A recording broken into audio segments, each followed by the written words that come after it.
Ready, set, art. For advanced art, we're going to start a different way of doing a landscape, and we're going to make it mixed media. Media comes from the word medium. Medium means what it's made of. And in this case, it's ink and watercolor. Ink and watercolor. So I'm going to show you some pen and ink techniques. I'm going to show you some watercolor techniques. I'm also going to go over the requirements of the assignment. And I have two examples here. I have my Alps here, right, with these trees, and it's done in a circular formation. So part of it is we're going to do a landscape with pen and ink. The landscape part has to be ink, and the sky needs to be watercolor. It also needs to be placed within a geometric shape. It can go outside of the shape, like this one does. Let me show you my other one. Here's my other one. So in this case, I kept it all inside of this shape. All right. Someone accidentally stepped on this. All right. So anyways, you can see again, it's the same idea. So the landscape itself is pen and ink, and the sky part is watercolor. I need to see some shading and texture, and there should be a light source. So in this case, it looks like the light is coming from the right side, and that's how we see the shading in the mountains. I want you to take a note at the mountains. Let's look at them. Are they triangles? No. They're triangular, but they're not perfect triangles. So I'm going to talk about also how to sketch it out. So when you look at this, it's not geometric, it's organic. Organic means natural. I want you to think about the type of landscapes that you're going to do for this project. So for instance, this one here is desert. This one is forest from the Alps. Could be the Colorado Rockies, could be parts of California with the redwoods. It could be not those two. It could be, say, the rainforest or a swampy area, right? So you can change the landscape up. These were just the two examples that I had made. Okay, I'm going to put these aside for just a moment because I want to talk about the rough draft part of this. Now, for your rough draft, you can just use plain white paper, but for doing the watercolor part, you need to use thicker paper. For this assignment, I did say at the beginning of the school year for your art supply list that you needed thicker paper. I recommended cardstock paper. Why? Because it's inexpensive and you can get a lot of it. So you should have it. I might have said, though, if you happen to have a pack of watercolor paper or just thick paper, meaning thicker than the computer paper, that works fine too. Essentially, it has to be thicker to work with the watercolor, especially for this other technique known as lift out, and I'll show that one later too. Okay. For demonstration purposes, I am going to use cardstock paper because I need to be able to use the watercolor and my pens. And you can see the pens are also from that list. You needed a Sharpie and a thin Sharpie. Okay? All right. If you have thin black pens that are a different brand, that's fine. But if it's like the thick Crayola pens, you're going to have a hard time with this project. Okay, so let me talk about faux pas. So a lot of times when I see people doing a landscape and they want to do the mountains with the trees, and that's probably because part of it is they just saw mine and they want to do something similar. I don't want to see this,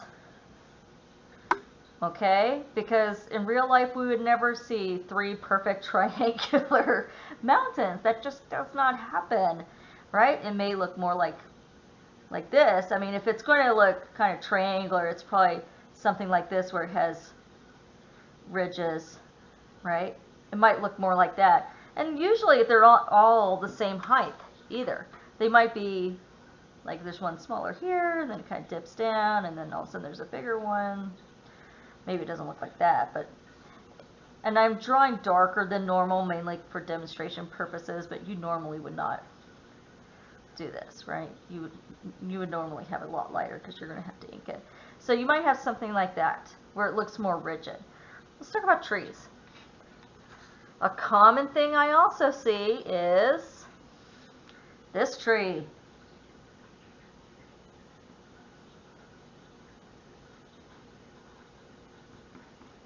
Arg.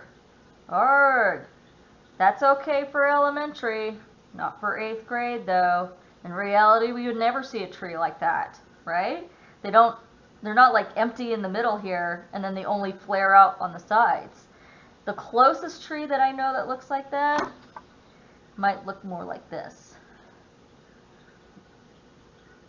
Okay, and they kind of, there's some in the front, some to the side, right? See how some in the middle are starting to be more short, and then there's some that flare out.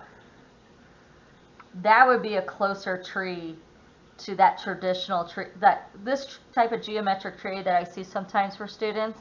That's probably the closest I've seen to that type of tree. The one I did here was a really cool pen and ink technique, and I'll show it when we start using pen, okay? But it doesn't have to be trees from from California. Sometimes those really cool trees in Japan, you might do a bonsai, right? Those bonsai trees. Those are great too, where they kind of zigzag like this, and then they have these really interesting branches off to the sides. And then a lot of tiny little leaves, of course. And I could keep going, but you could look up a bonsai tree. So it doesn't have to be the traditional trees that I'm thinking about. Here's another one that kind of, rough draft wise, I see it, I'm like, oh no, okay? And that's the palm tree.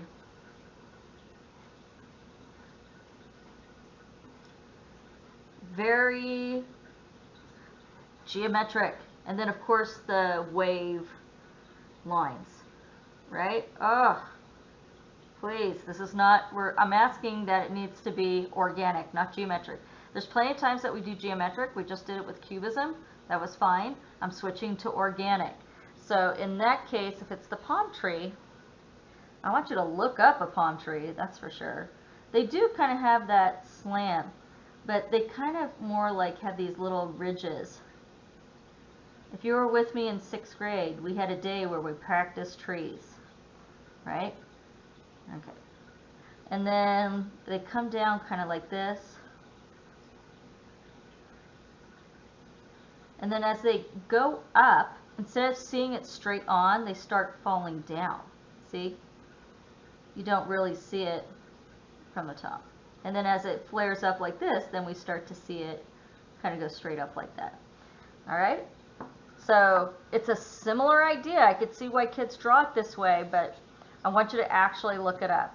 So whatever landscape you're using, don't just make it up. I need you to actually reference a real landscape and sketch it out. Sketch it out. All right, let's talk about when you're all ready to move on.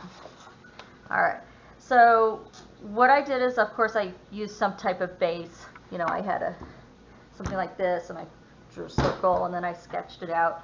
You don't have to have a black outline going around like this one does. I just wanted to show two different styles. One with the black outline, one where it doesn't have it, and then it comes out of it, right? So you could do it both ways. I lightly sketched it, and then I went and watercolored it first. And you might think, well, why would you watercolor it first? It seems natural to do the ink first. Well, no, because what if you do the ink first and you accidentally watercolor over it? Well, then it's too late. Okay, it's done. The watercolor is there, and you won't be able to get it out. So really, you would do the watercolor first, and that way if you accidentally do go over, then you would just ink around it, right? And then you would get a really, really nice line. So let's start with those watercolor techniques, right? Let's start with a plain blue sky. I know one of them I did a sunset. You can do a sunset, right? No problem. So you're going to kind of put down a pile of water, right? Use your blues. Kind of do that. You need a lot of it. And you can see you need a lot of water to do this. And right as soon as you think you got it, you go in with your paper towel and you lift. You want more? Lift. Okay? Lift. Okay? So now you have variations. You have some darker areas, lighter areas, medium value areas. If you do make a mistake, you can probably lift some of it out. Not too much though. I'm just going to gently go back and forth. Now If you've worked with watercolor before, you know one thing about it. Okay, so that was able just to lift a tiny bit, not too much. You know that if you're too aggressive with the brush, it will start to make the paper rip and kind of ball up, and then you probably need to start over because it's a ripped kind of messy paper to work with. So really be careful with doing that, okay? You got to be really gentle with that brush. Okay, some inking techniques. All right, you have the bigger one and the smaller one. So obviously the bigger one's good for big shaded areas.